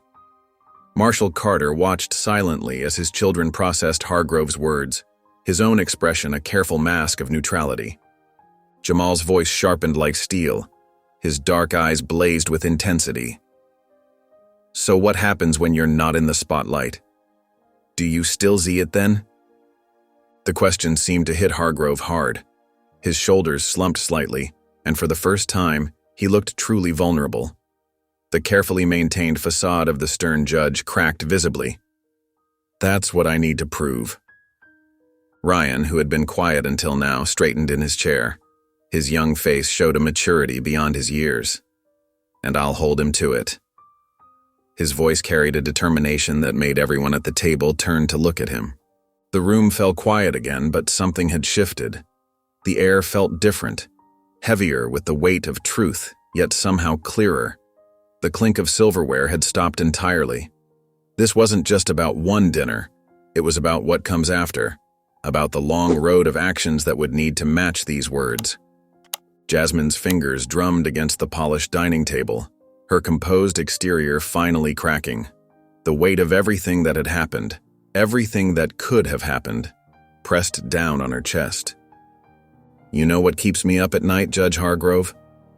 Her voice was steady, but charged with emotion. It's not just what you did to us. It's knowing that somewhere out there, right now, someone else is sitting in a cell because a judge like you didn't bother to see them as human. Hargrove's shoulders slumped. The fork in his hand trembled slightly. How many lives have you ruined? Jasmine continued, her words precise and cutting. How many dreams did you crush because you couldn't see past your own prejudice? We had our father, a federal judge, to save us. But what about the kids who only had a public defender? What about the ones whose parents couldn't afford bail? Jamal nodded silently, his jaw tight. The truth in his sister's words hung heavy in the air. Ryan watched his grandfather, seeing the man he'd always looked up to shrink under the weight of Jasmine's questions. Hargrove started, then stopped. For once, he had no legal precedent to hide behind, no authority to shield him. I never thought about it that way. That's the problem, Jasmine said, her voice softening but not losing its edge. You never had to think about it. You sat in your courtroom, making decisions that destroyed lives, and you never once had to face the consequences. Hargrove's hand shook as he set down his fork. You're right, he said, his voice barely above a whisper. I didn't just fail you and your brother. I failed every person who came before me expecting justice. The admission hung in the air, raw and uncomfortable. For the first time since entering the Carter home, Judge William Hargrove truly heard what was being said. He didn't try to defend himself or explain away his actions. He simply listened, letting Jasmine's words sink deep into his consciousness. The truth was harder than any sentence he'd ever handed down.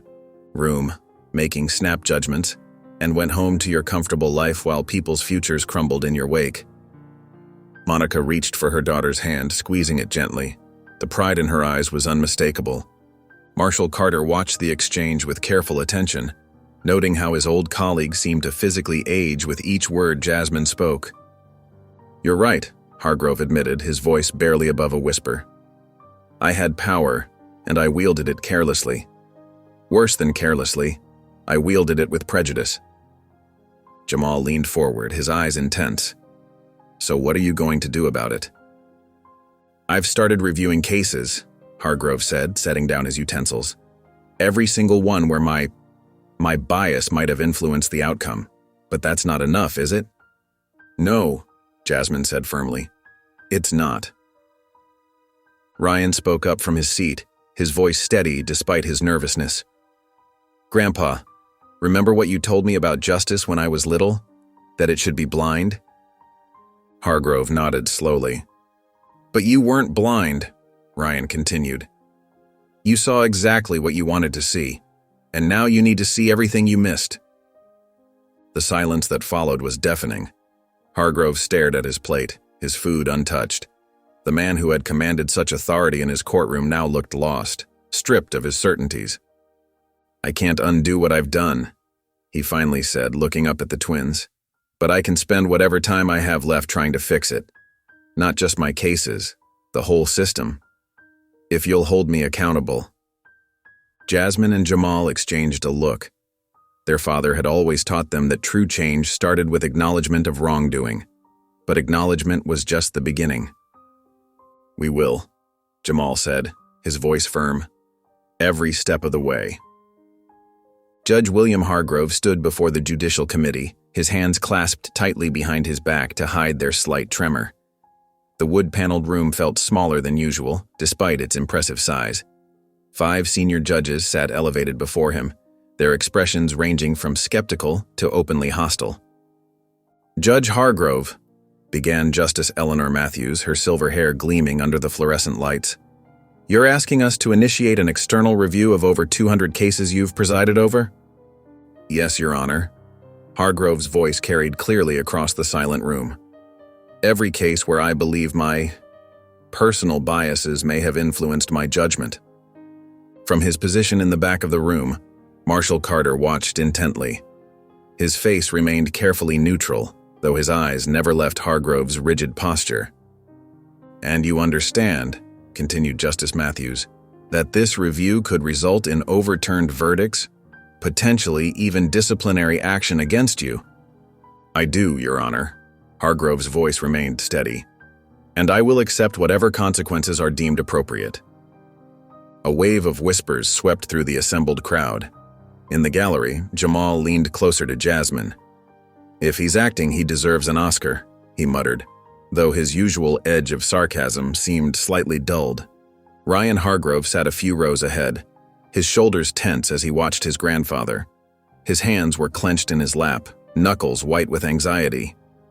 Justice Roberts, a stern-faced man with thick glasses, spoke next.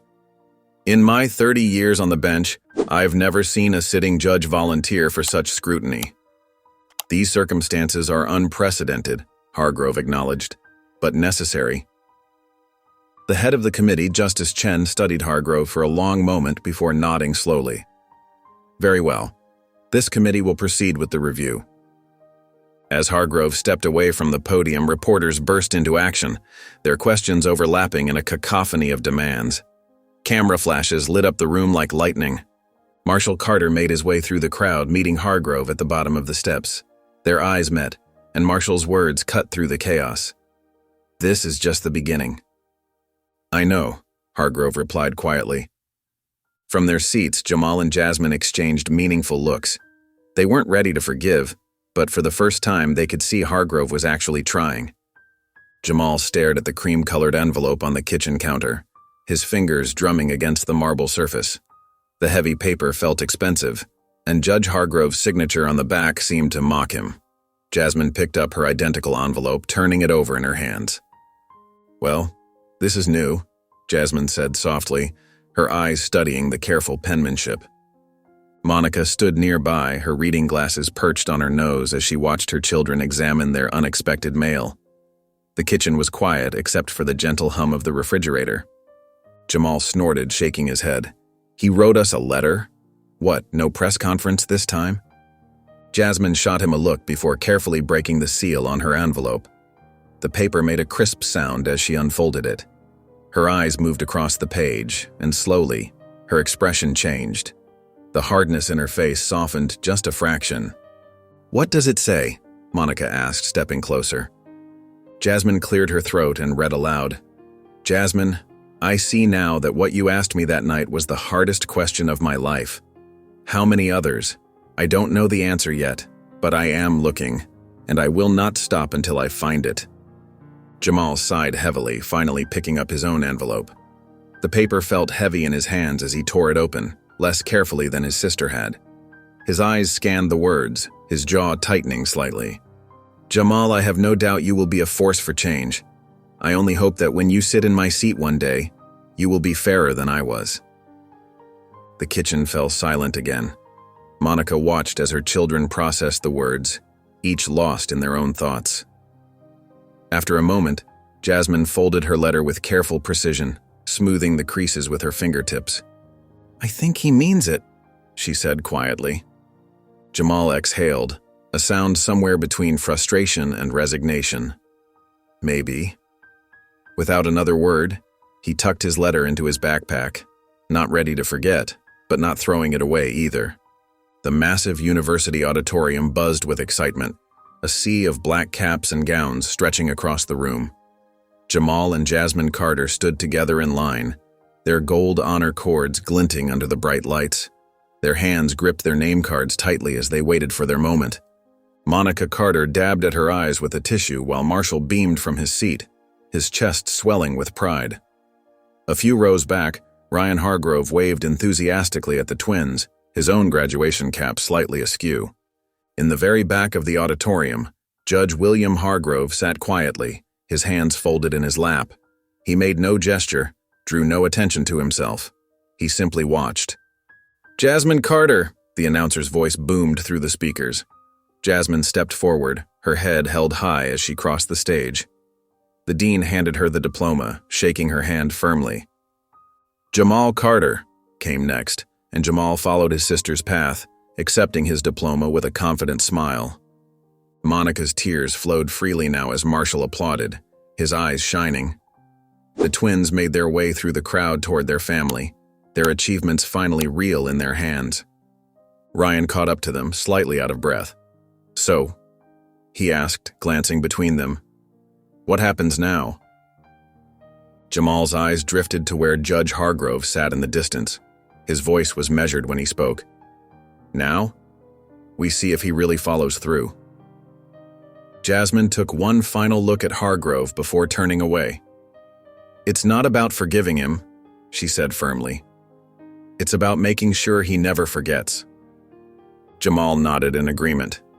They didn't trust him, but they would watch him. As they walked away, the weight of the past lingered, but the future was theirs to define. If you enjoyed the story of Jamal, I handpicked this next story that you will enjoy. Please don't miss this one. Click here to watch it.